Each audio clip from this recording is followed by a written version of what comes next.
de 2025, presentes pela ordem decrescente de antiguidade, o excelentíssimo senhor desembargador Antônio Abelardo Benevides Moraes, o desembargador Emanuel Leite Albuquerque, e presidindo a sessão, o desembargador José Ricardo Vidal Patrocínio. Presente também o desembargador Carlos Augusto Gomes Correia, a representante do Ministério Público, a doutora Luzanira Formiga, e pela Defensoria Pública, o doutor Raimundo Pinto. Eu cumprimento a todos os advogados e advogadas que se fazem presentes e adianto que os processos retirados de mesa ou de pauta encontram-se todos relacionados na tribuna dos advogados, além de que foram objeto de comunicação aos respectivos advogados e advogadas neles interessados por e-mail, WhatsApp ou até mesmo de forma presencial pela Secretaria da Câmara. Sobre a ata da sessão anterior, eu indago aos eminentes colegas se tem alguma observação a fazer. Pela aprovação. Pela aprovação, presidente. Ata aprovada, a Secretaria anota e vamos dar início. Temos um pedido de preferência, não é isso? O pedido de preferência são os embargos de declaração número 52 da pauta, relatoria do desembargador Emanuel Leite Albuquerque. O embargado é João Vitor de Alencar Lima Seabra e o embargante é João Seabra Neto. O resultado do julgamento embargos de declaração conhecidos e não providos conforme o voto do relator. O julgamento é unânime. Vamos agora aos processos adiados da sessão do dia 29 de outubro do corrente ano. Em primeiro lugar, apelação cível número 9 da pauta do SAIS, relatoria do desembargador Gomes Correia. Apelante é Ana Silvia Leal Trupp e o apelado é Condomínio Avenida Shopping e Office. As partes requereram sustentação oral pelo apelante, o doutor Francisco José Nogueira Menezes, OAB Ceará, número 6.479, e pela parte apelada, o doutor Elano Aguiar Correia Mota.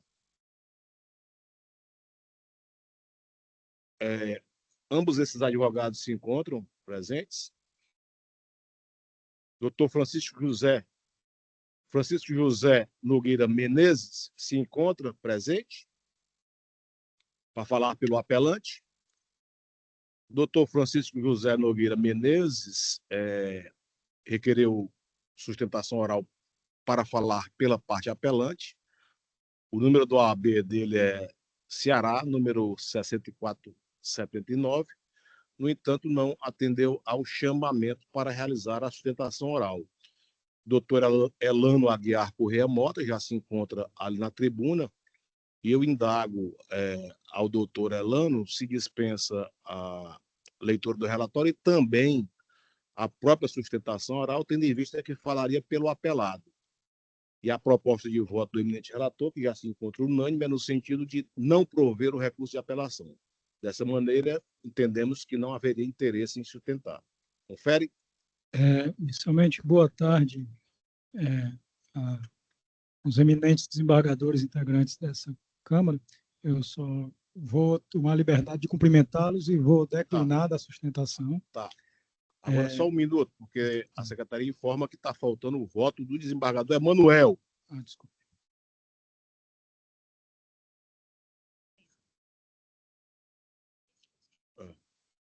Ótimo. Desembargador Emanuel, falta Vossa Excelência o voto no processo número 9 da pauta do SAIS. É possível? Está sem áudio. Não consigo ingressar. Estou esperando aí que resolva o problema da internet. Agora é só ler aí a ementa, a parte alta da ementa. O relator fará isso, desembargador Albuquerque. Pois não, eu agradeço. Número 9. Aí, Pois senhor presidente. Boa tarde, desembargador Abelardo, Manuel, senhores advogados presentes, doutor Francisco, não, doutor Elano Aguiar Corrêa Mota. Desembargador Manuel, aqui trata-se de uma apelação civil. Ana Silvia Leal Truppe, em face do condomínio Avenida Shopping Office. Uma ação que julgou procedente, uma ação ordinária de cobrança, né, de taxas condominiais, e condenou a apelante ao pagamento das taxas condominiais ordinárias e extraordinárias referentes à loja 238C. Eu acompanho Vossa Excelência. Eu votei em todos os processos de Vossa Excelência e todos os processos do desembargador Abelardo. Ok. Então, como eu já havia dito, Pelo sistema causório. Elano, o voto do relator se encontra unânime no sentido de negar provimento ao recurso de apelação. Vossa Excelência dispensa, né, a sustentação oral. Isso. E eu já proclamo o resultado do julgamento, que é unânime no sentido de conhecer e negar provimento ao recurso de apelação, conforme o voto do eminente relator, desembargador Corrêa. Repito, o julgamento é unânime e se encontra neste momento encerrado. Agradeço a presença do doutor Elano. Certo. Agradeço apenas a oportunidade e desejo bons trabalhos nessa sessão de hoje. Agradeço também. Na sequência, o agravo interno número 264 da pauta, em que é agravante Marilyn K. Nations e agravado Mário Roberto de Carvalho Martim, ele foi retirado de pauta pelo eminente relator. Os advogados são Maria Isaías de Luna, OAB Ceará 13.688-A, e João Guilherme Janjas Ximenes, OAB Ceará número 5.431-A. Repito, processo retirado de pauta a pedido do eminente relator, desembargador Emanuel Leite Albuquerque. Na sequência, também da relatoria do desembargador Emanuel Leite Albuquerque, temos a apelação civil número 265 da pauta do PJE. Apelante e apelada é Maria Elizabeth dos Anjos Pinheiro e apelante e apelado Banco Volkswagen S.A. Pelo Banco Volkswagen, requereu sustentação oral à advogada, Senhor advogada Bianchi do Nascimento, OAB Distrito Federal, número 72.685-A. Doutora Bianca se encontra presente? Brasília.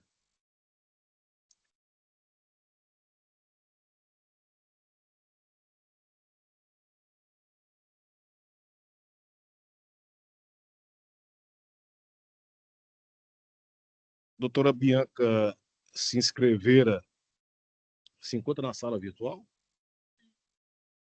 De Brasília.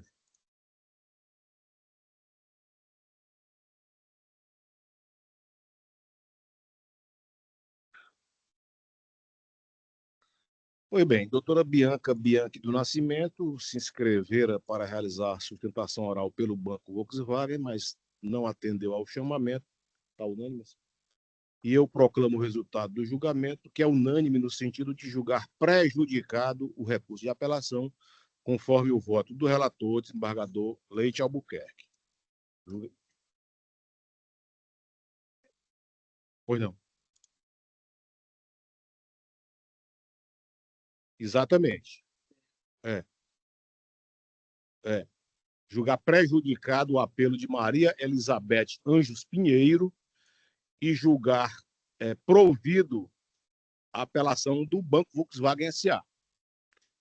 O julgamento é unânime e se encontra encerrado conforme o voto do eminente relator. Obrigado pelo alerta, desembargador Abelardo Benevides. Às vezes a experiência conta muito, né?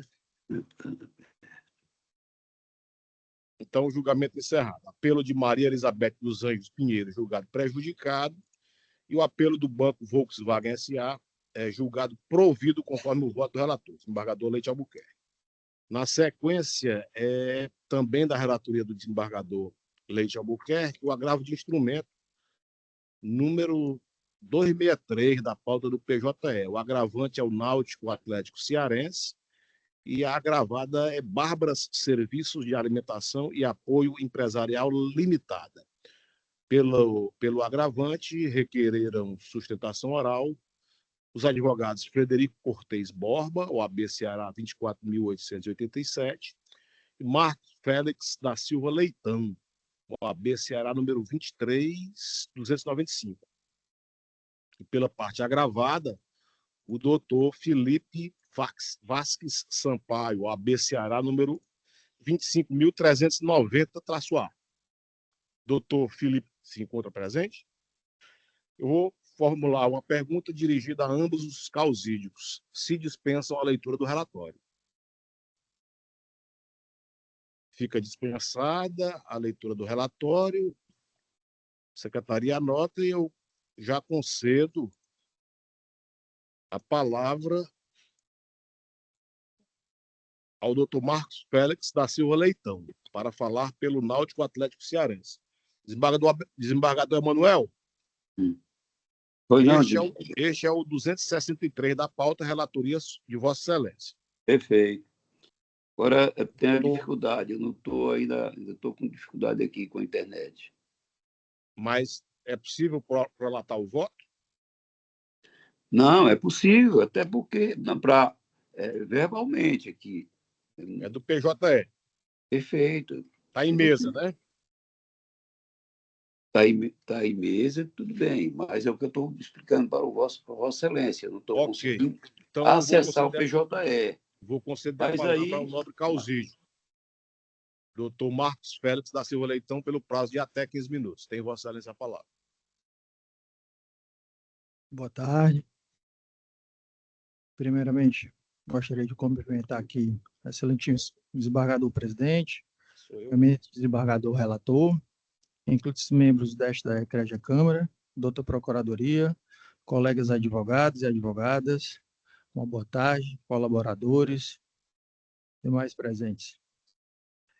Eu submeto aqui a elevada apreciação desta primeira Câmara de Direito Privado, o presente agravo de instrumento, no qual o Clube Náutico Atlético Cearense busca a reforma da decisão interlocutória que, de forma equivocada e em comissão sumária, indeferiu a tutela de urgência antecipada para o despejo liminar da agravada Bárbaras Serviços de Alimentação e Apoio Empresarial Limitada.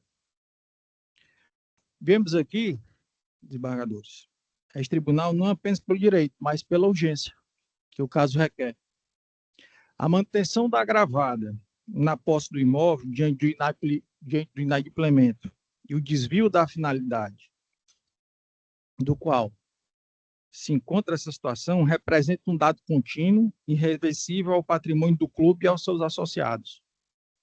A decisão de piso insiste em buscar controvérsia onde a lei especial oferece uma solução imediata, sendo o nosso propósito demonstrar que todos os requisitos legais foram cabalmente preenchidos desde a petição inicial. Pois bem, o cerne desta demanda aqui, ele reside num contrato de locação comercial, firmado para explorar bar e restaurante, nas dependências da agravante. Como bem sabem todos aqui, acredito que é de conhecimento, sabe onde é que fica o Clube Náutico Atlético Cearense, né? É um patrimônio, né, da nossa cidade, um patrimônio cultural. Nós temos ali no bairro Meireles. E esse contrato ele foi duplamente violado, certo?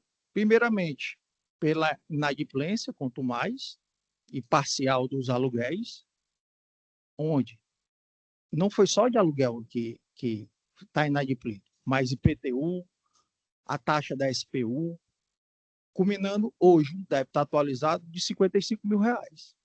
Mas esse débito já é maior hoje, porque existem parcelas que já foram vencidas após o ajuizamento da ação. Pois bem, em segundo lugar, temos o flagrante do desvio de finalidade do contrato, com a transformação do restaurante, que aí ficou claro no contrato, de bar-restaurante, para uso de um buffet. Mas em nenhum momento pode ler o contrato, constante nos autos, que está lá o inteiro teu dele, não prevê a utilização do espaço que ali for alocado para buffet, muito menos isolá-lo para o uso dos associados. Com a transformação do restaurante buffet para eventos privados, fechando as portas do estabelecimento aos sócios e sublocando o espaço a terceiros, sem qualquer autorização ou repasse apropriantes da estrutura do clube. O juiz Acol negou a liminar sob a alegação de controvérsia fática e substancial, exigindo a dilação probatória, o que foi mantido por este relator ao negar o efeito suspensivo. Pois bem, alegamos e demonstramos que a lei do inquilinato já confere o agravante e o direito subjetivo ao despejo liminar, preenchidos os requisitos. Vamos detalhar quais foram os requisitos que estão preenchidos aqui, dando outorga ao Clube Náutico Cearense de requerer esse despejo. Vamos lá, o mérito. Probabilidade do direito, preenchimento dos requisitos. Primeiro, temos que o mais urgente, né? A causa do despejo decorre o quê? Do inadimplemento. Então, prevê e está preenchido esse requisito, que seria o artigo 59, parágrafo 1º, inciso 9 da lei do inquilinato. Ok? Exige a comprovação de 3 fatores cumulativos para a concessão da liminar: a inadimplência, a ausência de garantia e a prestação de caução judicial. E o Clube Náutico Cearense, ele comprova isso na petição inicial. O inadimplemento, ele presta a caução e ele comprova que não existe garantia contratual. Então, ele preencheu os 3 requisitos do protocolo da inicial. Certo? Então, a caução contratual estava expressamente dispensada no contrato. O contrato dormido, as folhas, o ID 25, 26, 6143. O agravante depositou a caução judicial de 3 meses através do ID 21, 26, 6142. A inadimplência parcial extemporânea, ou seja, não houve adimplemento até a presente data desta sustentação oral, não houve adimplemento contratual, ela continua em débito. O Bárbaras Buffet continua em débito. Através, a gente comprovou, ID 28110426. Já a jurisprudência é uníssima. Pagamentos parciais não é líder a mora e não impedem a decretação do despejo. A agravada sequer efetuou o pagamento dos encargos moratórios, multas, juros, honorários, previsto na cláusula fim. Tampouco adimpliu os encargos fiscais como PTU e SPU, que são de responsabilidade contratual. Cláusula 6ª está lá prevista.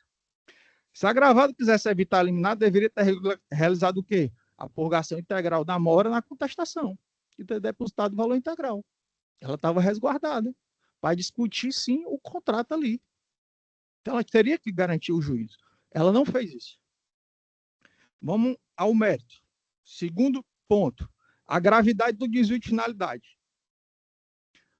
O desvio de finalidade previsto no artigo 9º, inciso 2 da lei do inquilinato, que foi o pactuado aqui, no caso, a finalidade do contrato é bar e restaurante.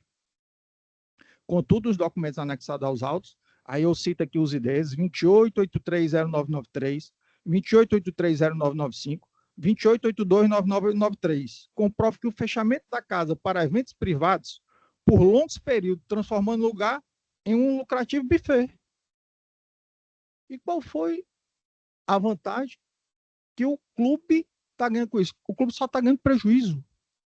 Os associados ficam sem o uso do espaço do restaurante por dias e não tem nenhum repasse de nenhum valor, não é feita prestação de contas, a administração do clube não tem acesso a nada. O ônus da prova é da locatária de comprovar isso. Em nenhum momento ela comprova nos autos. A agravada manipula a interpretação da cláusula 9, a linha D, que lhe garante exclusividade apenas no fornecimento de alimentos e bebidas para eventos realizados pelo clube em outras áreas, não para o fechamento e apropriação do espaço locado. É a única prestação de contas que ela faz. Ao fechar o restaurante, a agravada viola o objeto central do contrato, impede o uso regular pelos sócios do agravante e subtrai a receita que deveria servir de base para o cálculo do aluguel. Ela apresenta uma planilha simplória e efetua lá um cálculo, um abatimento, uma porcentagem, como se aquele repasse fosse feito para o clube. E não tem um comprovante de depósito que ela efetuou aquele pagamento. Ela apresenta a planilha, diz que aquele valor é repassado, e cadê o pagamento? Cadê o comprovante de depósito? Não tem. E não comprova o período inteiro, desde a alocação, quando iniciou. Apenas 3 meses.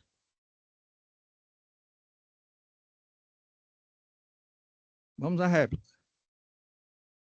Aponta que a gravíssima suspeita de fraude, onde o faturamento apresentado pela gravada provém de uma terceira empresa, Caramelo Baqueri, o que evidencia a falta de transparência e a intenção de sonegar a base de cálculo real do aluguel.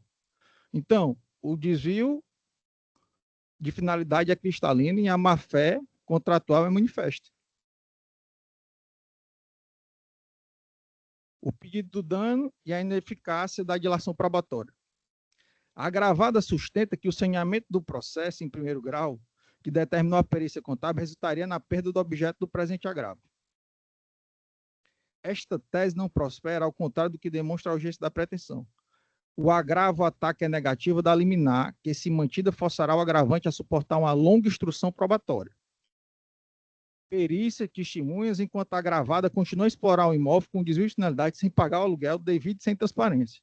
A dilação probatória nesse contexto apenas chancelaria o prolongamento do ilícito. O perigo do dano é premente incalculável.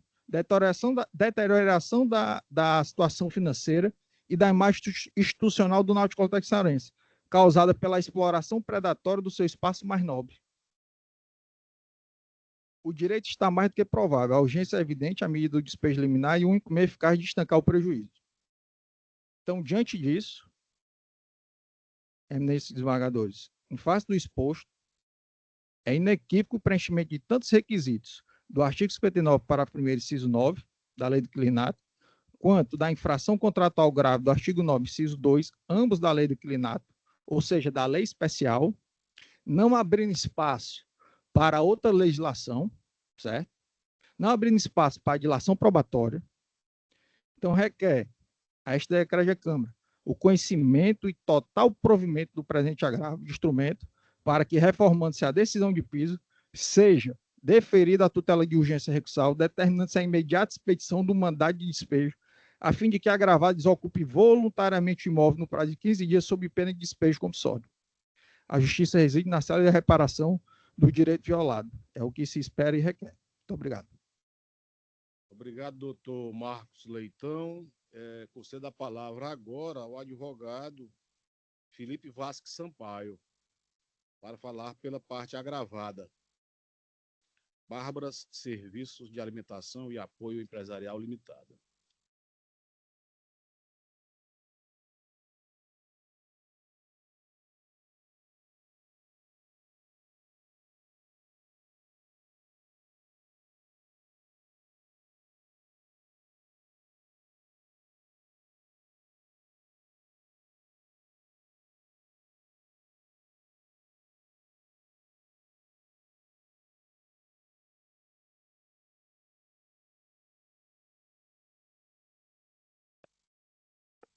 Boa tarde a todos. Cumprimentando o excelentíssimo presidente, excelentíssimo relator, doutor Emanuel Leite Albuquerque, os demais componentes aqui presentes, colegas serventuários que fazem parte também, assim como estagiários, advogados. Uma boa tarde a todos. Atentando, senhores, a bela fala do nobre colega, doutor Marcos, aparenta-se que no processo, o Bárbaras, a parte agravada, nada apresentou a título de cumprimento das obrigações contratuais que dispunha, que detinha e foi firmado com a antiga diretoria e passada a uma nova, com a manutenção do contrato, desde 2023. Eu vou começar pelo fim, me atentando pela questão do agravo em si e não tão somente ao processo de piso. Bom, de fato, com base na lei do inquilinato, pode a parte que se sentir lesada pleitear aquilo que acha a título de despejo pela parte contratada pelo inadimplemento, seja do contrato, seja de aluguel, seja de alguma obrigação acessória.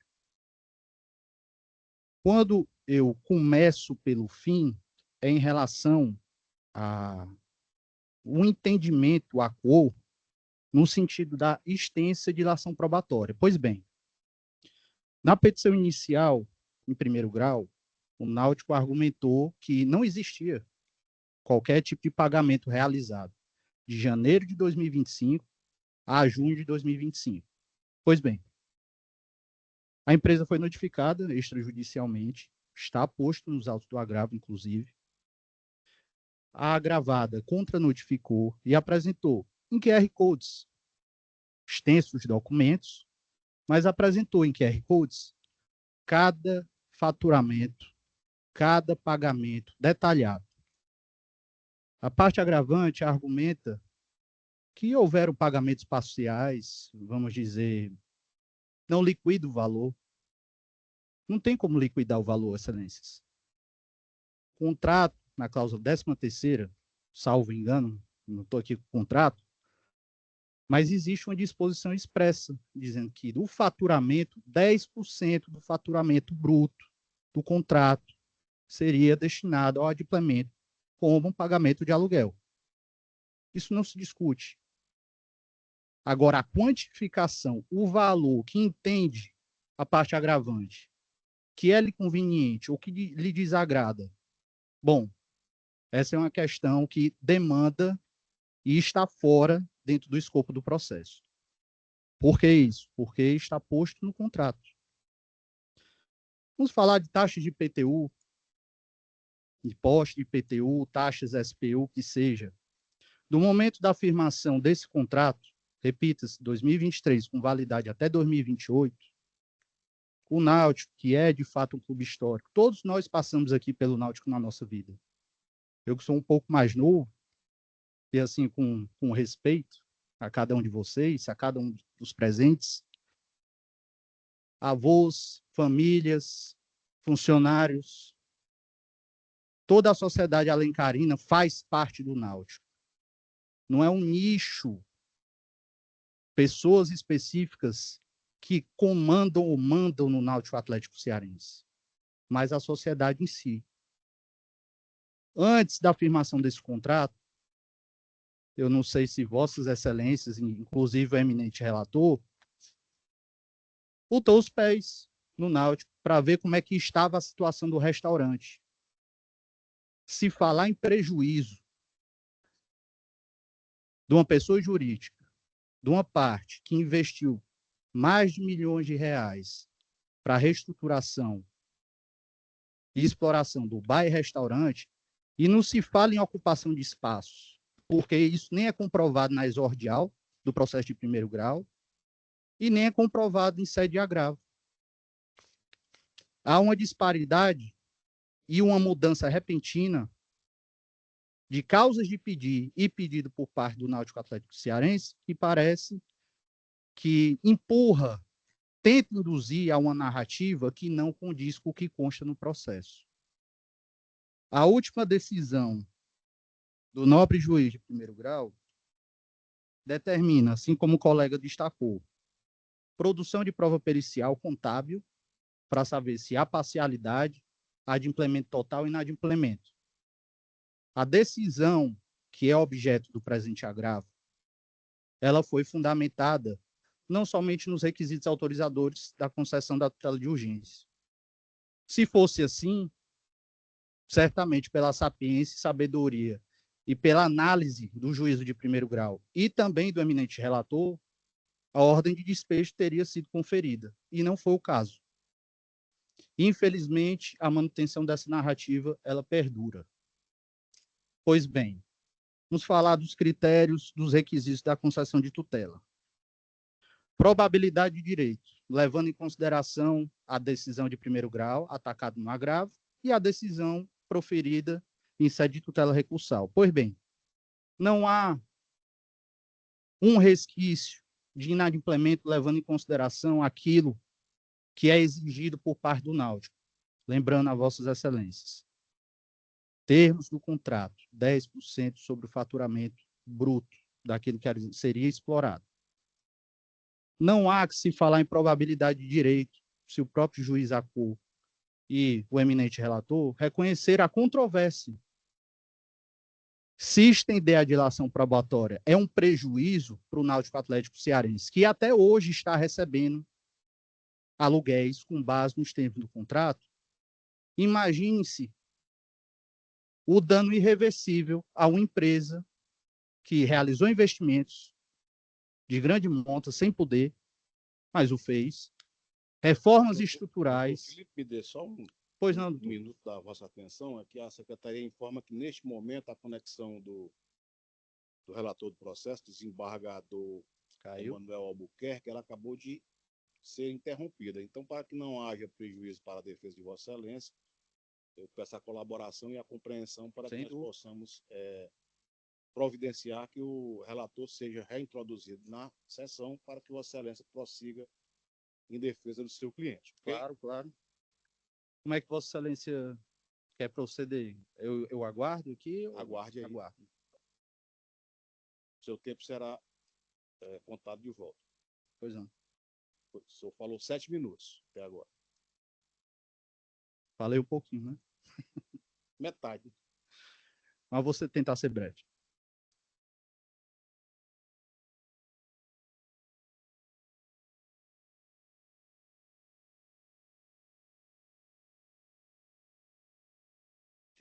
Aqui, então, diz aqui, olha.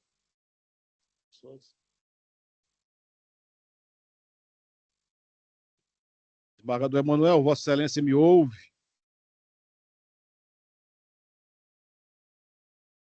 Desembargador Emanuel Albuquerque?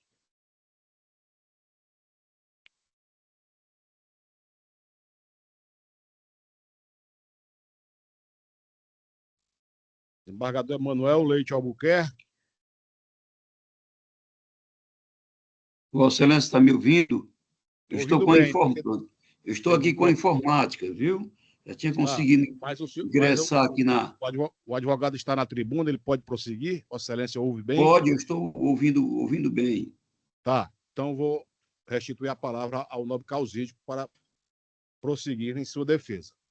Muito obrigado, presidente. Agradeço. Eminente relator, doutor Emanuel, espero que o senhor esteja escutando bem, mas prosseguindo em relação à questão dos requisitos da concessão da tutela de urgência. Não se fala só na concessão da tutela de urgência, única e especificamente em relação à lei do inquilinato, por mais que ela seja o cerne da questão do debate, com base no espectro contratual. Se fala também nos requisitos autorizadores da concessão da tutela de urgência com base no artigo 300 e seus seguintes do Código de Processo Civil. Probabilidade de direito, reversibilidade ou irreversibilidade da medida, prova inequívoca, dano e perigo da demora. Como se falar em perigo da demora se o Náutico Atlético Cearense vem recebendo os valores de aluguel?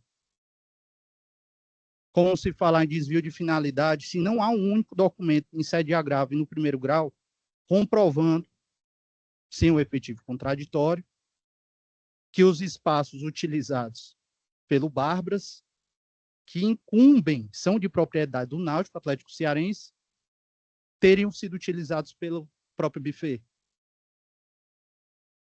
Ponto curioso, e para ser bem sucinto, a comprovar o quão é impertinente a súplica do Náutico Atlético Cearense nesta senda recursal, sem adentrar no mérito da ação em si, da ação principal, é o fato de ter anexado, junto aos memoriais, documentos como se fossem declarações, fotos de Instagram de usuários que teriam sido contratados junto ao buffet e o buffet teria realizado esses eventos. Naquele jargão, excelências, para a surpresa de 0 pessoas, essas informações trazidas ao caderno processual se referem a contratos firmados entre essas pessoas com o Náutico Atlético Cearense. E não se sabe por quê, quais os interesses, fatores externos, não se sabe. É utilizado como uma narrativa frágil para tentar induzir o juiz de primeiro grau e este tribunal a reformar uma decisão que mantém um equilíbrio. Quando se fala manutenção do equilíbrio contratual, não se fala em vantagem de uma parte, mas de uma relação harmônica estabelecida por autonomia de vontade de cada parte e que tem prazo. Se esse prazo chegar, findar e for à vontade de cada um não continuar, faz parte da vida, faz parte das relações do cotidiano dos contratos. Mas utilizar de falsas premissas, tentando induzir a justiça e este tribunal a chegar numa conclusão absolutamente equivocada, que dilapide trabalhos, que prejudique mulheres trabalhadoras, empresárias, que dão emprego a várias pessoas no Estado, na cidade, que cumprem com suas obrigações, é sim tornar, caso venha um agravo a ser provido, a irreversibilidade da medida, que no caso fulminaria a possibilidade de uma concessão de tutela. Disto isto, tendo dito isto a todos vocês, eu termino aqui a minha fala, a minha exposição, é que o Bárbara, a empresa Bárbara, a parte agravada, sempre tentou, independentemente das circunstâncias, a harmonização com as pessoas que gerenciam, administram hoje o Náutico Atlético Cearense. Quando se fala em ausência de pagamento e que não há planilha de faturamento, é o mesmo que desequilibrar essa relação que até pouco tempo era harmônica, mas, pelo visto, está desequilibrada. E para manter esse equilíbrio, minimamente, sem turbação de um lado do outro, nada mais justo que a manutenção da decisão de primeiro grau e um indeferimento por parte do eminente relator. Muito obrigado a todos. Espero que tenham falado bastante. Agradeço, doutor Felipe, pela sustentação oral e concedo a palavra ao relator, desembargador Emanuel Leite Albuquerque, para proferir o seu voto. Senhor presidente, vamos aguardar um pouco, ou então suspender, termino vista em mesa, para que eu possa aqui acessar ler o voto, que está no PJE. Né? Guardar um pouquinho que o pai da informática está já concluindo o trabalho dele. E desembargador Emanuel, então, para não prejudicar os trabalhos da sessão, vou suspender especificamente esse julgamento para dar continuidade aos trabalhos da nossa pauta, que é extensa. Perfeito. E logo em seguida... E, na sequência, o desembargador Emanuel proferirá o voto objeto das sustentações orais realizadas pelos nobres causídicos, ok? Mas eu aguardo, né? Sem problema? Eu aguardo. Aguarde que ele vai normalizar aí o acesso ao sistema processual eletrônico e, assim que isso for possível, ele proferirá o voto e nós retomaremos o julgamento, que está nesse momento suspenso, porque temos uma pauta extensa de julgamentos e a gente precisa dar vazão a essa pauta e atender também aos demais advogados e advogadas que estão aguardando por realizar suas sustentações orais, ok? Perfeitamente.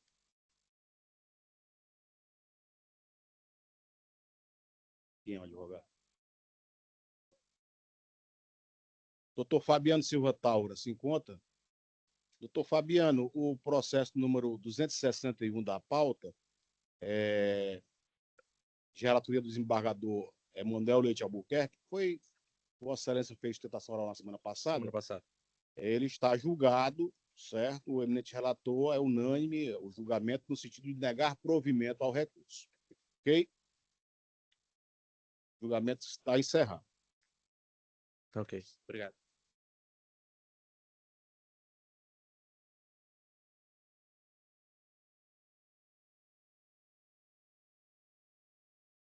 Mas julgamento, a apelação civil número 270 da pauta do PJR, relatoria do desembargador Gomes Correia. Apelante e apelada é RF Comercial e Industrial de Tubos Limitada e apelante e apelada Fluxos Consultoria em Software Limitada. Pela RF Comercial e Industrial, requereu sustentação oral a doutora Carolina Barreto Alves e o doutor Ricardo Antônio Maia de Moraes Júnior, OAB Ceará, número 31.259. É Vossa Excelência? Isso. E pela parte apelante e apelada Fluxos Consultoria em Software, requereram sustentação oral os advogados Almir de Almeida Cardoso Júnior e Andressa Aquino de Souza. Se encontram presentes? Doutor Almir, eu vou formular uma pergunta a ambos os causídicos, e é sobre se dispensam a leitura do relatório. Sim, excelência.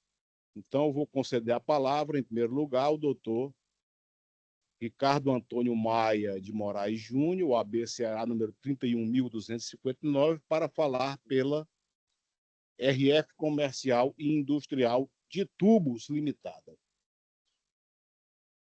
Boa tarde, doutor. Tem Boa Vossa tarde, Excelência o prazo de até 15 minutos para realizar a sua sustentação oral. Boa tarde, excelências. Desejo uma boa tarde a todas as autoridades, todos os embargadores aqui presentes, em nome do relator, doutor Carlos Augusto Gomes Correia. Estou aqui buscando representar a minha cliente RF, Comercial Industrial de Tubos, em sua apelação e também nas suas contrarrazões recursais.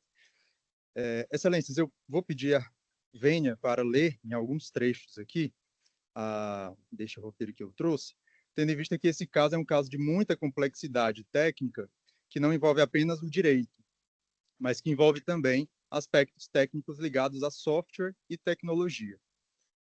Nós estamos falando de um processo em que foi ajuizado pela minha cliente, RF Comercial e Industrial de Tubos, uma empresa especializada neste ramo de produção e comercialização de tubos, válvulas e equipamentos hidráulicos no mercado nacional. É uma empresa de médio porte, mesmo com atuação nacional, situada em bairro de periferia desta cidade de Fortaleza, que contratou uma empresa especializada em software para que esse software fosse implantado, e o software ele é de uma natureza chamada ERP, que traz para aquela empresa a gestão mais eficiente dos seus processos internos, tanto processos comerciais, financeiros, de tecnologia, vários outros processos internos da empresa. O que houve nesta relação? O contrato foi descumprido pela parte contrária, pela Fluxos, que deveria ter implantado o software em um prazo de 5 meses e demorou mais de 2 anos para implantar inteiramente o software, e que, em realidade, após 2 anos, o software não foi efetivamente implantado, pois ele apresentava vários mal funcionamentos, né, várias situações de mau funcionamento, e também apresentava muitas falhas técnicas que não foram solucionadas. A minha cliente, então, notificou, buscando encerrar o contrato, cumpriu o aviso prévio previsto contratualmente e foi obrigada a contratar outras empresas para solucionar aquele problema. Foi solucionado, então, por uma outra empresa contratada, e nós ajuizamos o processo buscando a reparação material do prejuízo contratual que foi investido, cerca de R$238 mil, obviamente esse valor atualizado, mas os prejuízos que ela teve também com a contratação de outras empresas para solucionar o caso. Em sentença, infelizmente, mesmo após produção probatória, cerca de 700 páginas no processo de documentos, informações, e-mails, audiências realizadas com 2 testemunhas, em verdade, uma declarante e uma testemunha, um técnico de informática especializado que confirmou que realmente o sistema não funcionou. Ainda assim, tivemos a improcedência total do pedido da minha cliente. Trouxe, então, excelências, humildemente, com bastante vênia, a nobre magistrada que proferiu a sentença, alguns trechos da sentença que não encontram respaldo fático probatório nos autos. E gostaria, então, que Vossas Excelências, em análise desta sustentação oral, pudessem realmente verificar se existe a necessidade de uma análise probatória mais detida.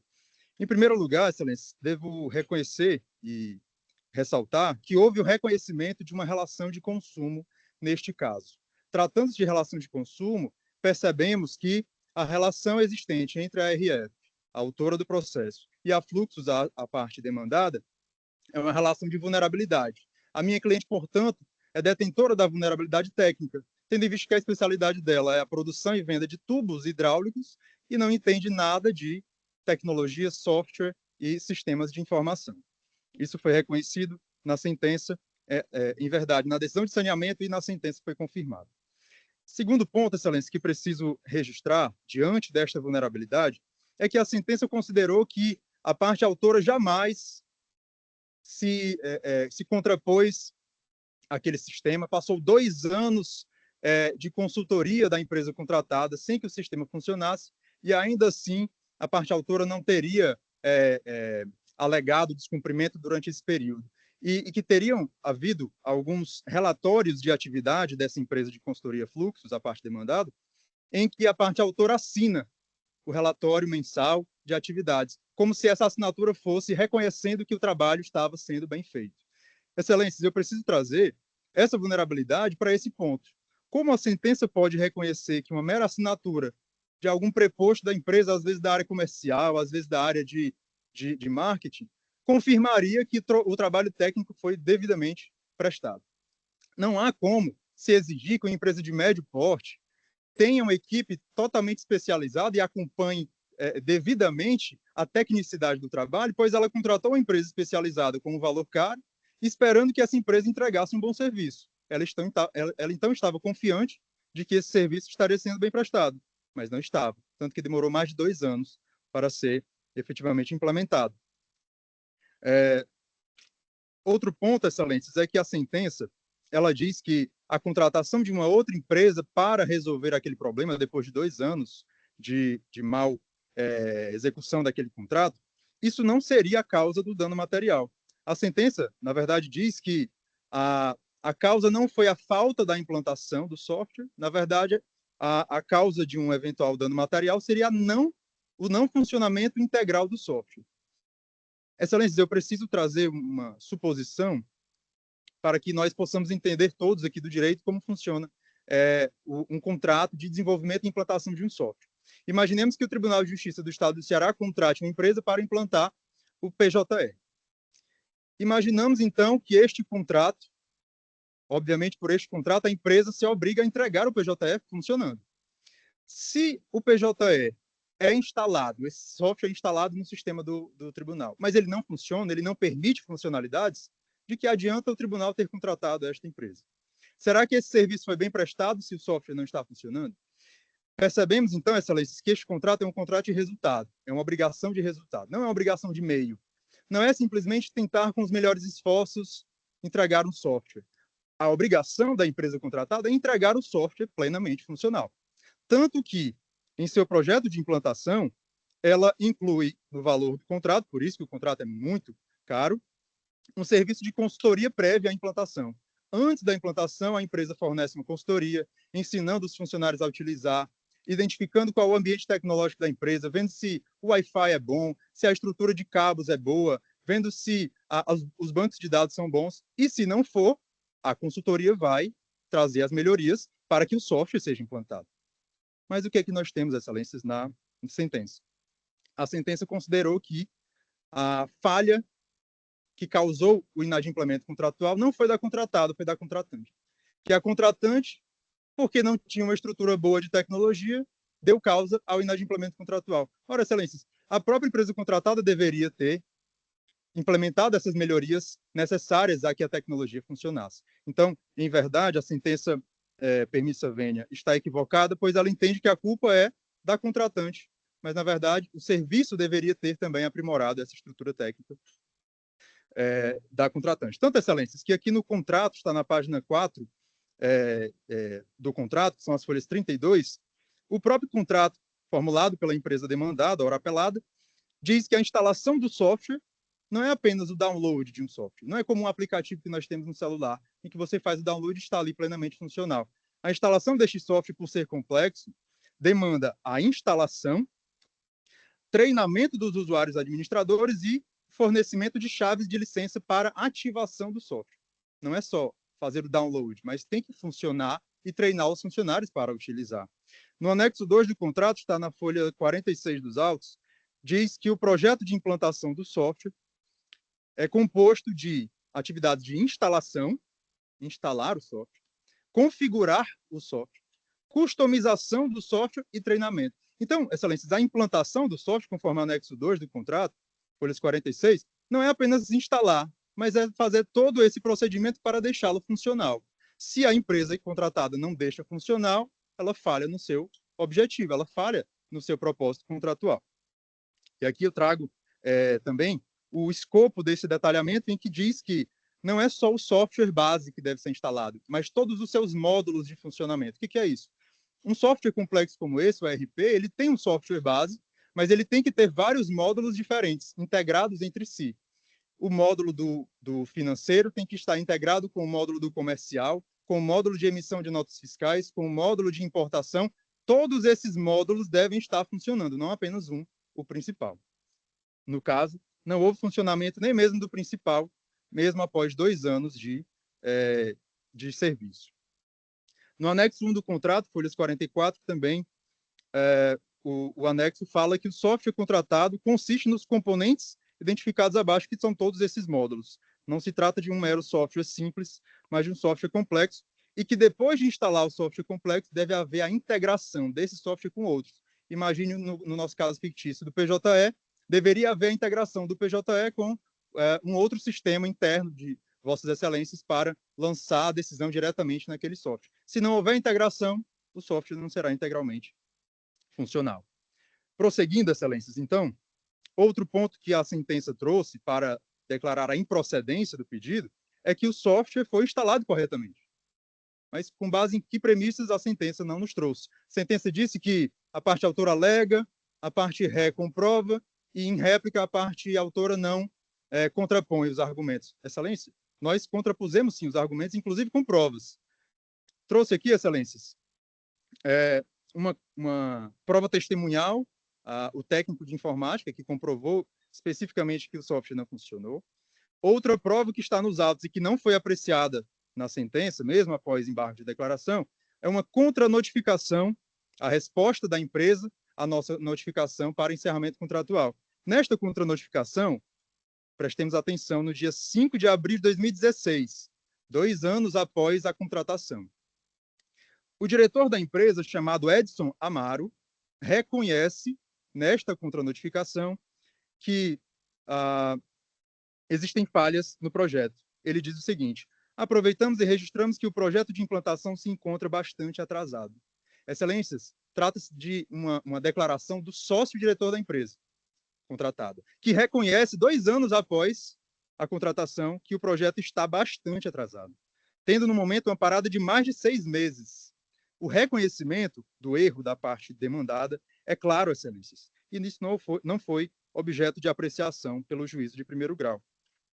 Além disso, também em 2016, agora em setembro, houve um e-mail enviado pelo mesmo sócio-diretor, Edson Amaro, sócio-diretor da Fluxus, empresa apelada, se comprometendo a colocar o sistema em funcionamento em 45 dias. Como pode o diretor da empresa reconhecer que está atrasado, se comprometer a instalá-lo, deixá-lo em funcionamento em 45 dias, se a sentença reconheceu que o sistema foi plenamente instalado conforme o contrato? Excelências, outro ponto que não foi apreciado pela sentença que merece um destaque maior, uma confissão da parte demandada de que houve realmente esse inadimplemento contratual.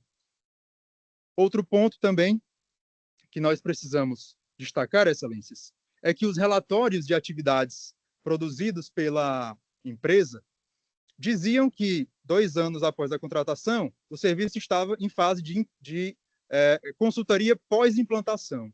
Como pode, então, o relatório dizer que já está pós-implantação se o próprio sócio-diretor afirma, 2 anos após, que ainda estava bastante atrasado na implantação e que se comprometeria a entregar em 45 dias? Isso, Excelências, não foi apreciado pela sentença. Outro ponto também, excelências, é que nós precisamos, e aí já estou me encaminhando para o final da minha sustentação, precisamos analisar este e-mail enviado pelo senhor Edson Amaro, está nas folhas 242 dos autos, em que o senhor Edson Amaro, diretor da Fluxus, a empresa apelada, envia para a advogada da empresa apelante um e-mail dizendo: para termos o sistema implantado plenamente, isto, excelências, em maio de 2016, 2 anos após a contratação, para termos o sistema implantado plenamente, nós sinalizamos positivamente no sentido de buscar uma conclusão mais rápida possível do processo. E propomos, e aí traz várias propostas, buscando regularizar a situação de inadimplemento contratual. E um dos pontos é: a Fluxo se compromete a colocar o sistema em funcionamento em 45 dias. Outra hipótese. Doutor, falta 1 minuto. Obrigado, excelência. Outra hipótese de confissão do sócio-diretor da empresa. Para finalizar, preciso dizer que a sentença entendeu que não houve comprovação de prejuízo desse atraso no sistema, entendendo que se o sistema era essencial ao funcionamento da apelante, como então poderia aguentar 2 anos sem o funcionamento dele? Esta foi a conclusão para negar os danos materiais. Ora, excelência, trago outra prova também nos autos que não foi apreciada pelo juiz de primeiro grau. E-mails trocados entre sócio-diretor da empresa demandada e sócia da apelante, em que a sócia reconhece que está em situação de crise. O e-mail foi enviado no dia 22 de junho. Estamos passando uma fase muito difícil. Nosso fluxo de caixa está totalmente prejudicado devido à alta inadimplência. Isso se dá porque o software já está há mais de 1 ano sem funcionar. Excelente, Doutor, então, seu tempo trago a conclusão, concluiu. pedindo, então, o julgamento pelo conhecimento e provimento da apelação para que a sentença seja reformada e condenada a parte demandada ao pagamento de danos materiais. Obrigado. Agradeço e concedo a palavra ao doutor Almide Almeida Cardoso Júnior para falar em nome de Fluxus, consultoria em software limitada, pelo prazo de até 15 minutos. O processo é da relatoria do desembargador Correia.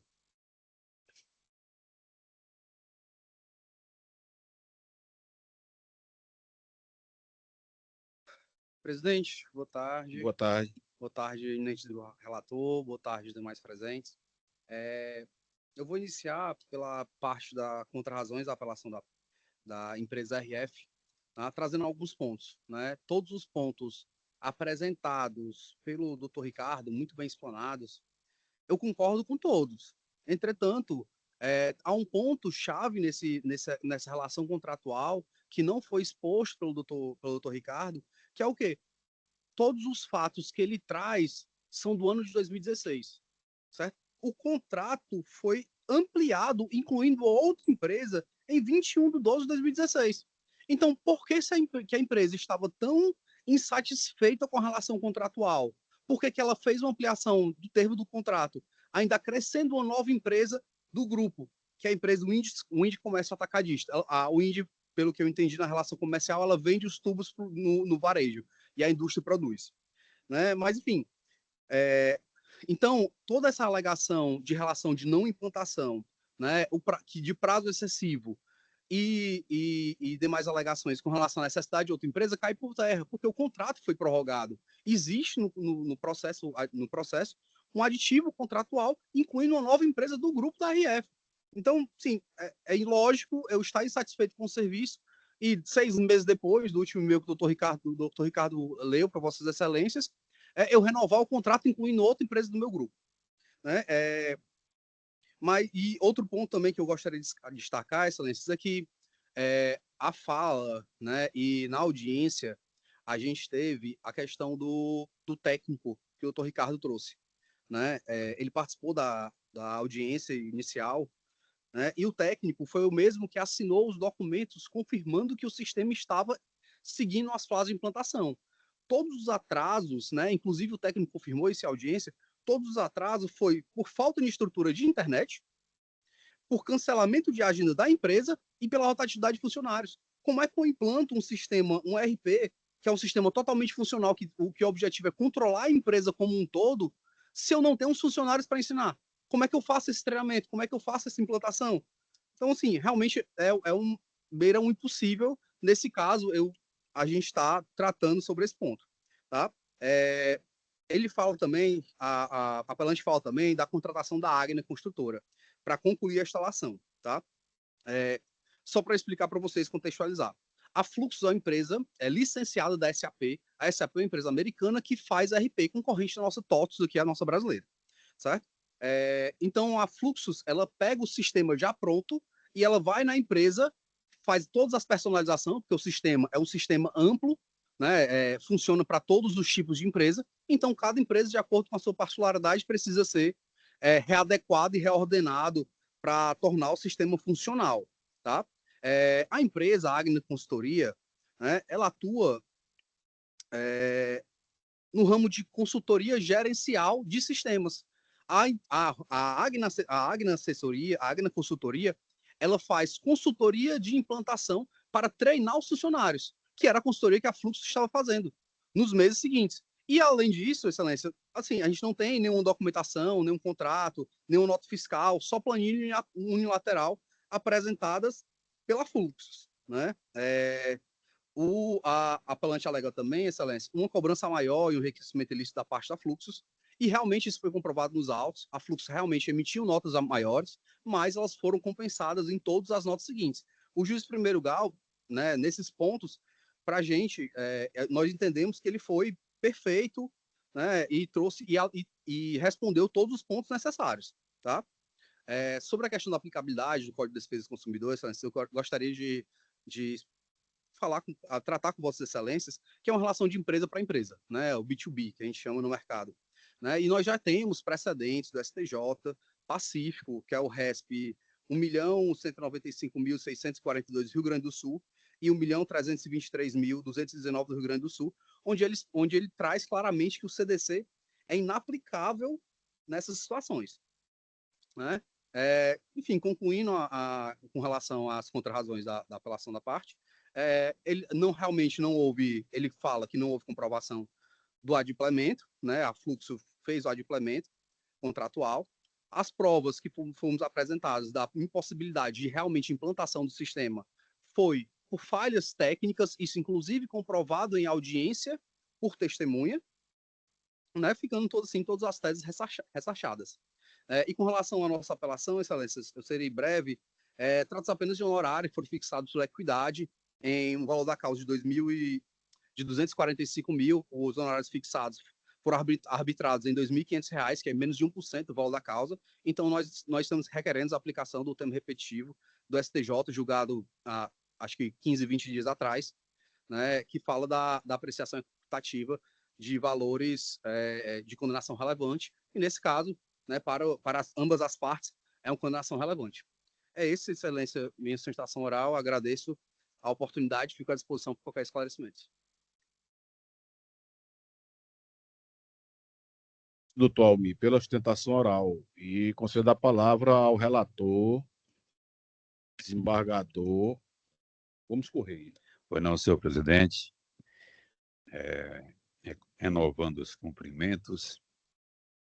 Senhor presidente, sempre aprendendo aqui, inclusive aprendendo com o nosso decano, né? Lendo a sentença, né? Da juíza, a sentença de 9 laudas, né? Ela muito bem dissecou realmente o conjunto probatório no presente processo, né?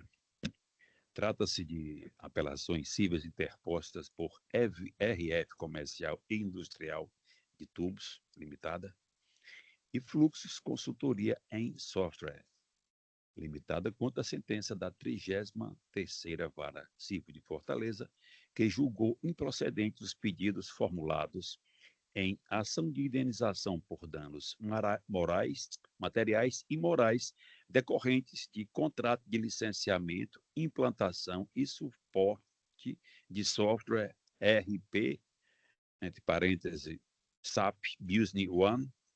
O inglês está bom, Bardo Ricardo? Business One, tá bom, né? O inglês está bom, tá? Tá ótimo. A autora alegou inadimplemento contratual, má prestação de serviços e pleiteou restituição de valores pagos. A ré, por sua vez, insurgiu-se contra o arbitramento de honorários por equidade. Na presente situação, nós temos duas questões em discussão. A primeira, definir se restou comprovada a má prestação dos serviços contratados, a ensejar indenização à autora.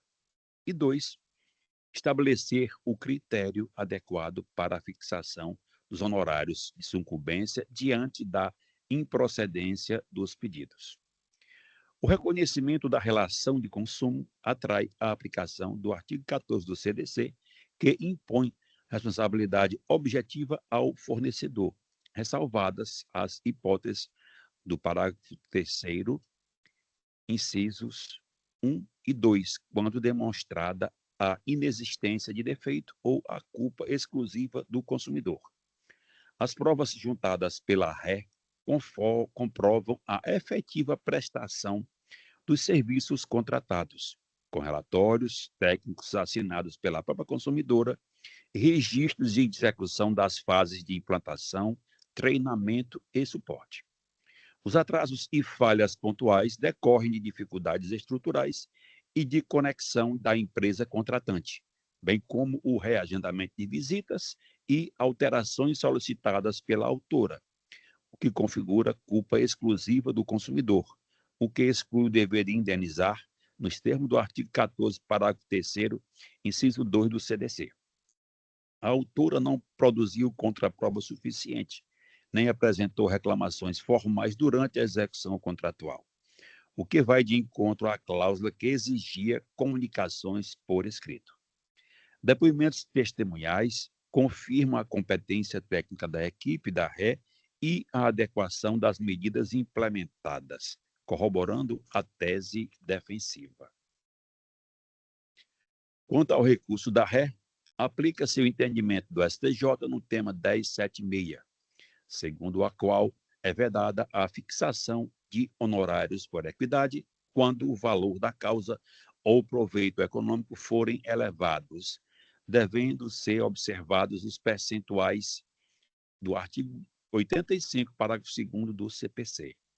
Considerando a improcedência total dos pedidos e o trabalho desempenhado pelo causídico da RE, impõe-se o arbitramento dos honorários em 10% sobre o valor atualizado da causa. Esse processo, excelência, teve instrução processual, entendeu? A juíza, a doutora Maria José Rosado, né, salvo engano, Maria José de Souza Rosado de Alencar, né? Uma sentença muito bem lançada, as provas muito bem dissecadas, né? Houve audiência, oitiva de testemunhas, análise de documentos, de forma que a proposta do voto da relatoria é pelo desprovimento do recurso da autora e provimento e o recurso da RE provido, né, a fim de fixar os honorários em 10% nos termos do tema 1076 do STJ. É a manifestação que eu submeto à apreciação dos meus eminentes pares. Agradeço, desembargador Correia, e concedo a palavra ao desembargador Abelardo Benevides para proferir o seu voto. Renovo os cumprimentos a todos. Já lancei o voto provisoriamente, né? A mesma compreensão do eminente relator, baseado na prova inserida nos autos, e com essa anotação aí, que havia que chamar a atenção, pertinente aos honorários advocatícios. Entendimento que nós já pacificamos aqui na Câmara, né? Teve época que houve oscilação, mas hoje está pacificado. Então, eu estou a acompanhar integralmente o voto do eminente relator. Agradeço, desembargador Abelardo. Como vota, desembargador Leite Albuquerque.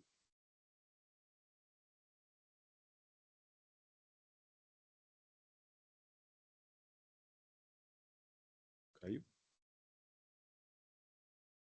Bom, a conexão do desembargador Leite Albuquerque, que se encontra em Brasília, a serviço do Tribunal Regional Eleitoral do Ceará, foi interrompida, de maneira que eu vou suspender também, desembargador Abelardo, desembargador Carlos, a continuidade desse julgamento até que se restabeleça a conexão do desembargador Emanuel, ok? Pedindo a compreensão e a cooperação dos nobres causídeos. Presidente, eu penso que agora vai dar certo, senhor presidente. Como vota no processo 270 da pauta do PJE, desembargador Peraí, senhor presidente. Albuquerque. Vou ver aqui. Aqui. Não. Deixa eu ver isso aqui.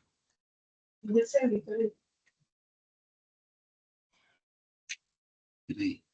E agora, para a gente ir para o PJE? Ah, pronto. Agora deu certo. Qual é o número? 270 do PJE. Eita, sufocos enganados. 270, não é isso? É isso.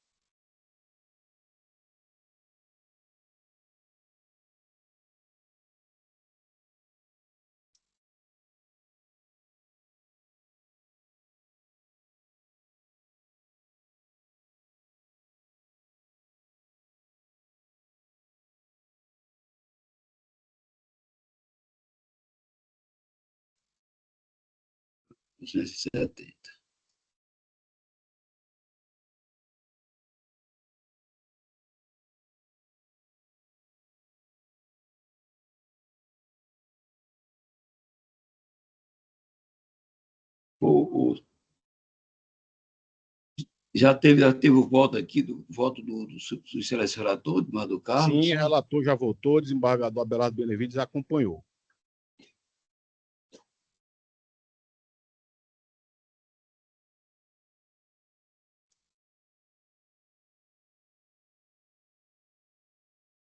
Eu também estou provendo. São 2 recursos.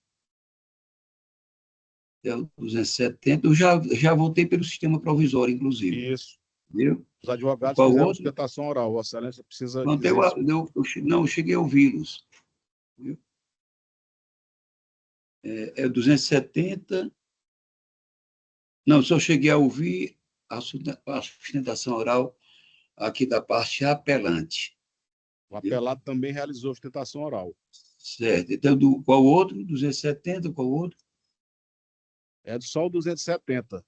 Ambas as partes são apelantes e apelados. Então, pronto. Então, o meu voto é nesse sentido, deixando bem claro, bem manifesto de que eu já votei pelo sistema provisório, acompanhando Vossa Excelência, o relator, do Carlos Augusto, e estou mantendo agora meu voto já lançado. Então, Vossa Excelência confirma o voto provisório, não é isso? Acompanhando a relatoria. Exatamente. Acompanhando pelo provimento. Provimento da ré, provimento. É como se está aqui no voto de Vossa Excelência, o relator. Ok, então Vossa Excelência acompanha a relatoria sem ressalvas e eu proclamo o resultado do julgamento, que é unânime no sentido de negar provimento ao apelo da RF Comercial e Industrial de Tubos Limitada e dar provimento ao recurso de Fluxos Consultoria em Software Limitada. O julgamento é unânime, conforme o voto do relator, e se encontra nesse momento encerrado. Eu agradeço a compreensão e a colaboração dos novos causídeos. Meus agradecimentos. Vossa Excelência, pelas citações orais. Preparado. Com licença, senhor, só o microfone está aberto, desembargador Albuquerque. Eu tinha que poder deixar. Desembargador Albuquerque, nós podemos retomar o julgamento do processo em que são partes o Náutico Atlético Cearense e Bárbara Serviços de Alimentação e Apoio Empresarial Limitada. Os advogados realizaram sustentações orais e se encontram no aguardo do voto de Vossa Excelência. Podemos prosseguir neste? Só um minuto, senhor presidente. É o 263 da pauta do PJE.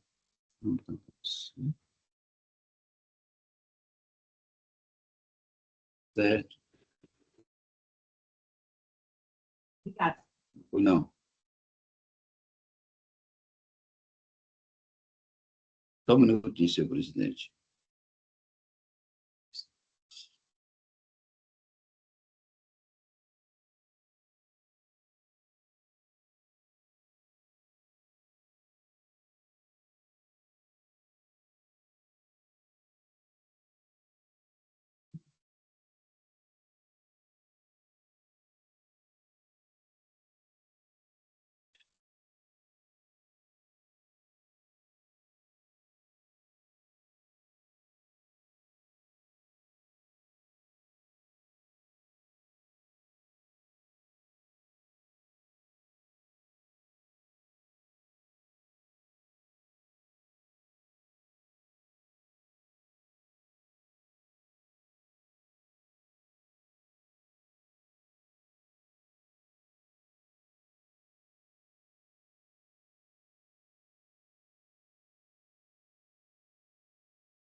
É sim.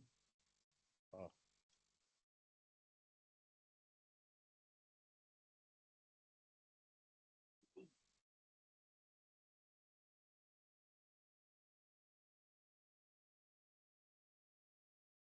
Tá. Aí.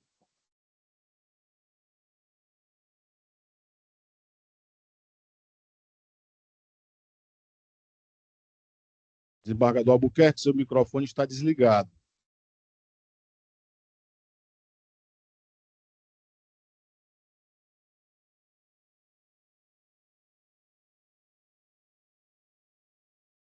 Pronto, senhor presidente. Me diga qual o nome novamente, por gentileza. É o 263 da pauta do PJE. Pronto. O agravante é Náutico Atlético Cearense e a parte agravada é Bárbaras Serviços de Alimentação e Apoio Empresarial Limitada, e ambos os causídicos realizaram suas sustentações orais. Estamos no aguardo de que o eminente relator profira seu voto para que o julgamento tenha continuidade.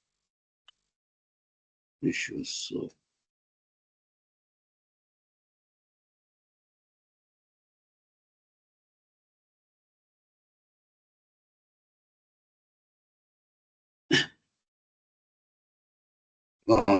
Vamos aqui, senhor presidente.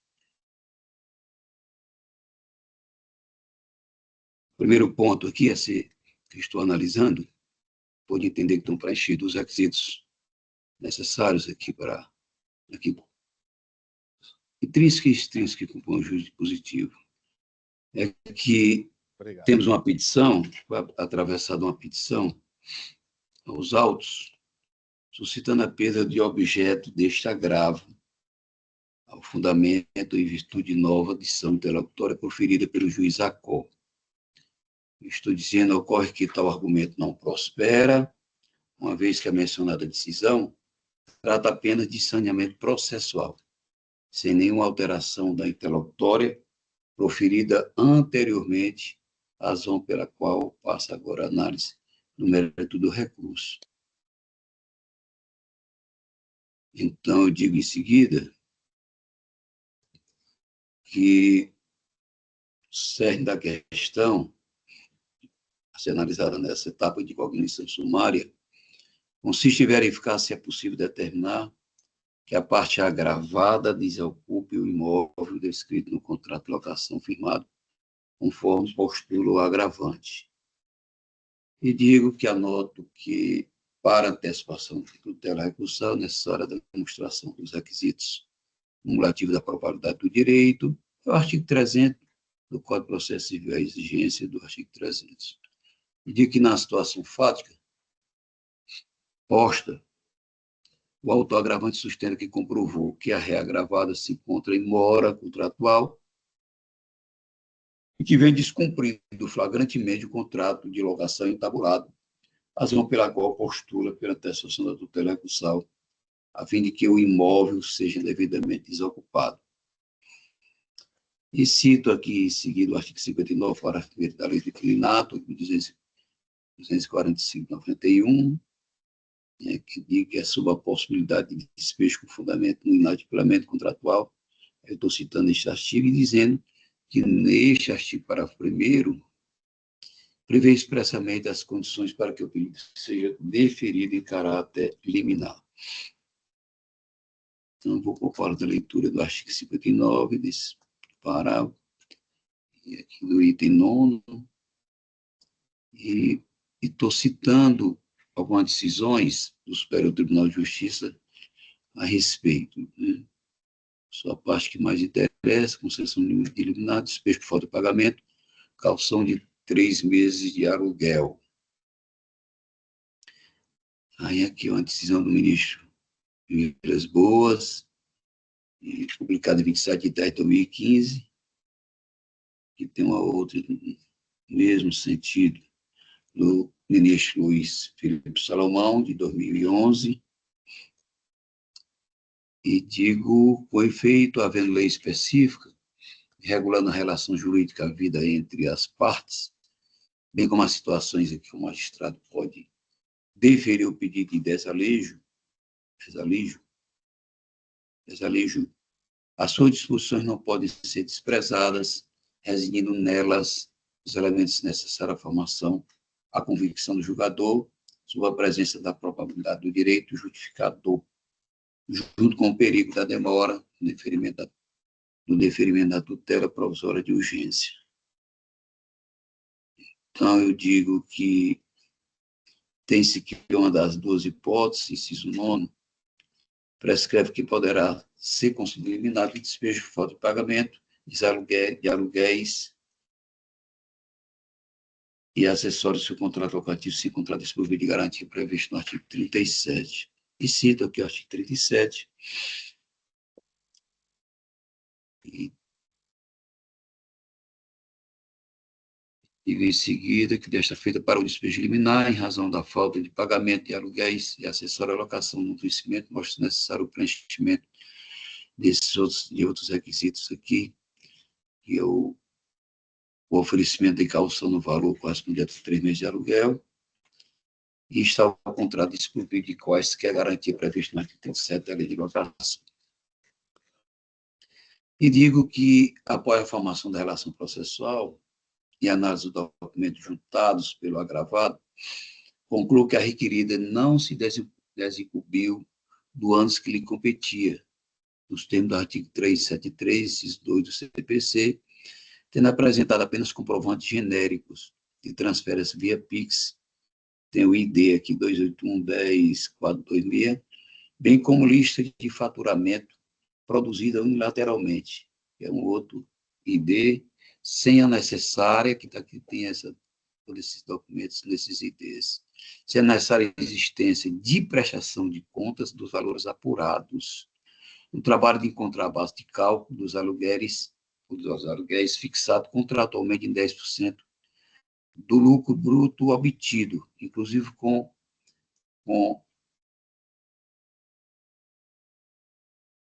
notas fiscais, conforme consignado no contrato, é um outro ID. E diga aqui o que tem o parágrafo 1º lá do contrato. Para o cálculo de porcentagem, e é esse porcentagem de 10%, a título de aluguel, a locatária obriga a entregar ao locador ou a quem esta indicar formulários e relatórios padronizados e elaborados, onde fará constar todos os dados referentes ao valor global de faturamento bruto mensal, comprovando, através de memória fiscal, da totalidade das máquinas emissoras de cupom fiscais, do restabelecimento. Obrigado. E qualquer outro documento idôneo. Tais formulários e relatórios deverão ser entregues até o 3º dia útil do mês subsequente à fatura, sob pena de multa de 10% sobre o valor do aluguel.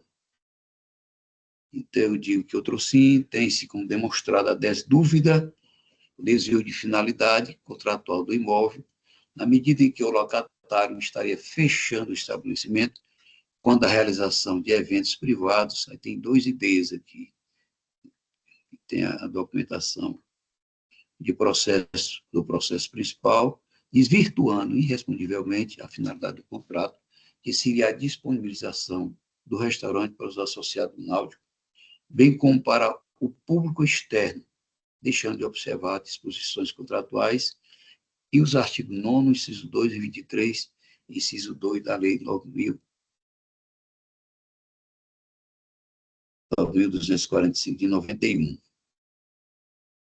Ou melhor, 8.000. E digo ainda, o desvio de finalidade constitui essa infração contratual grave, que, somado ao inadimplemento dos aluguéis, configura justa causa para o despejo liminar. Então, cito aqui a propósito, cito aqui uma decisão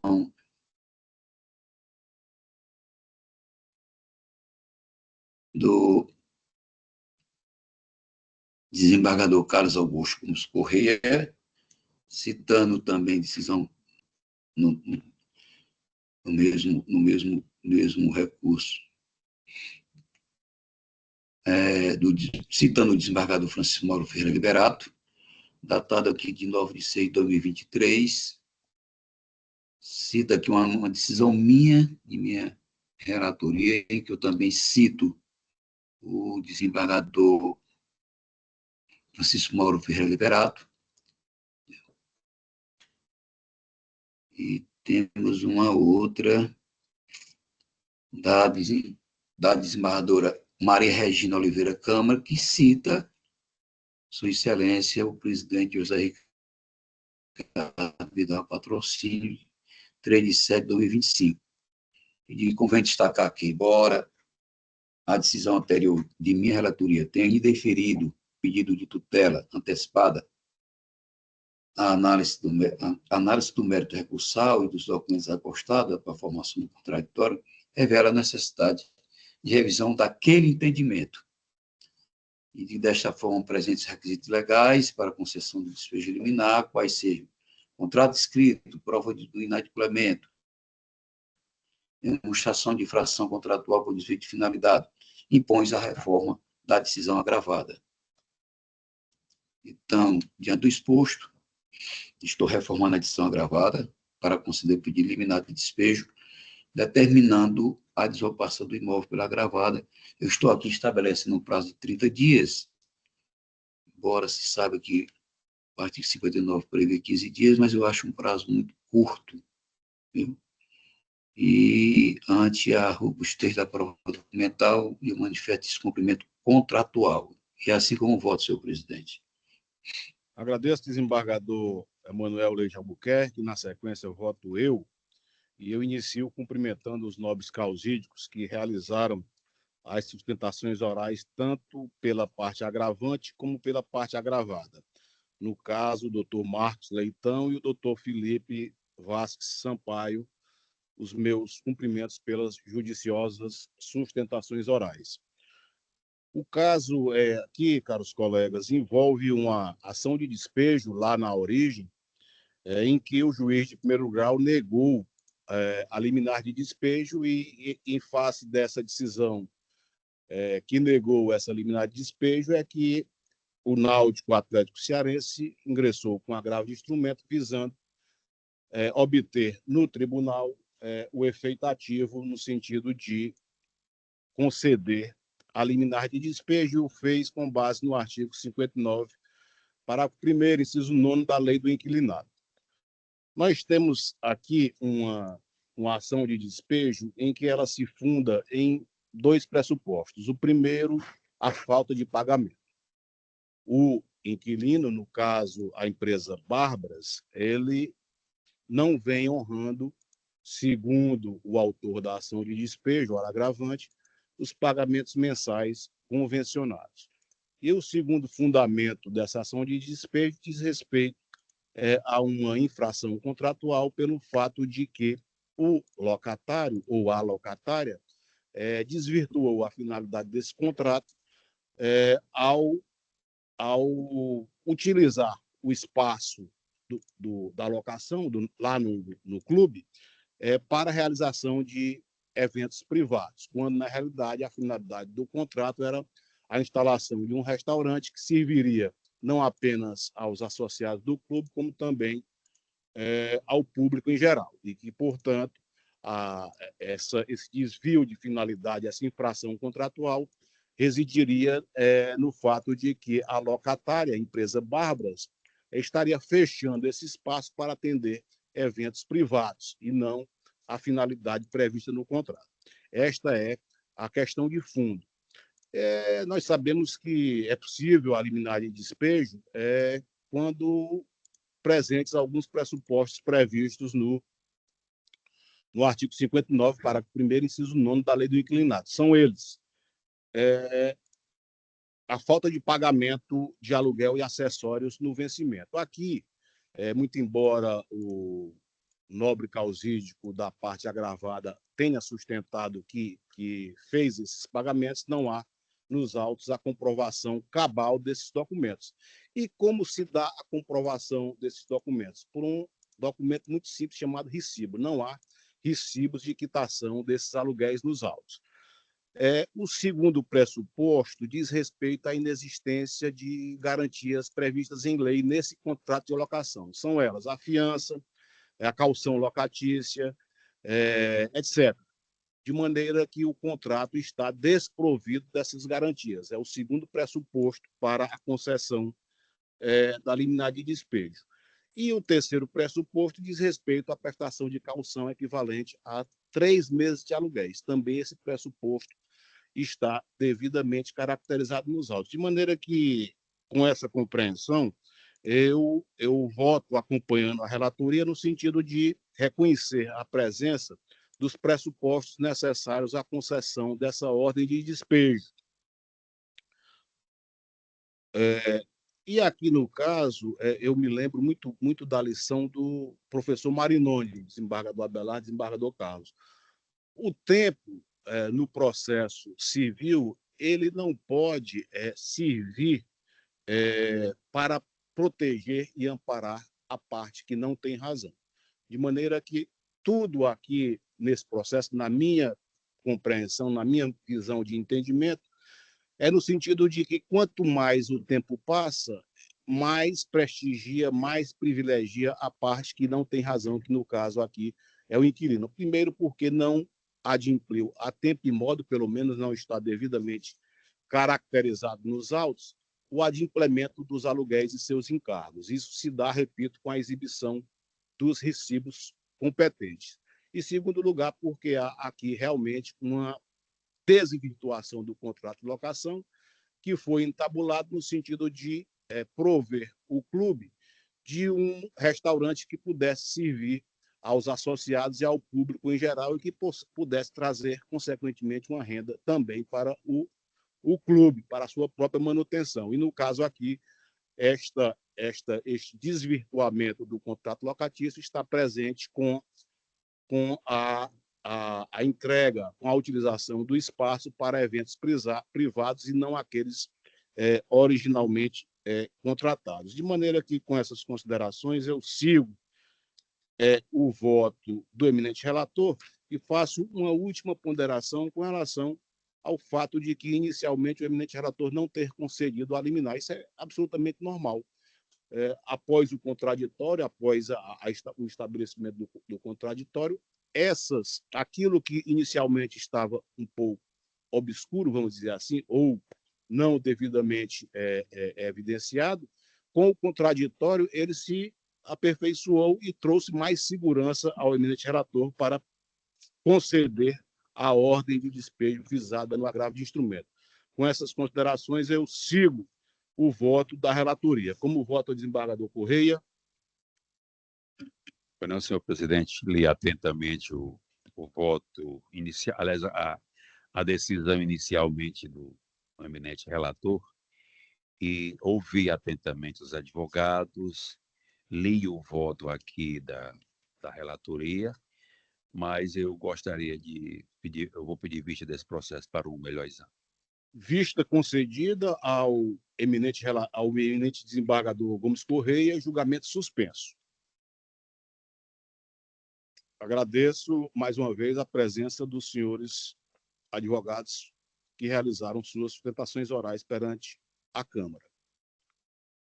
Na sequência, desembargador Albuquerque, da sessão anterior,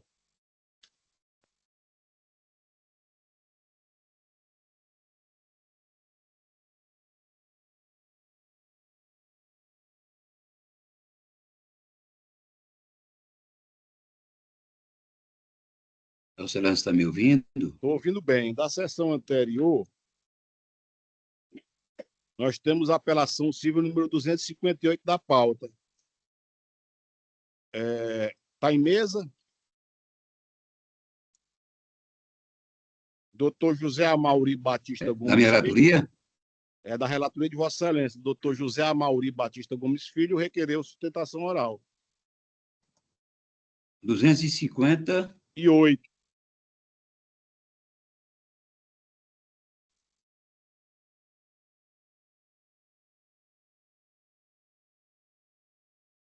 Aí meses. Eu vou requerer só a a compreensão do doutor Amaury para suspender a sessão durante 5 minutos. Ok? Por favor, a suspensão da sessão durante 5 minutos.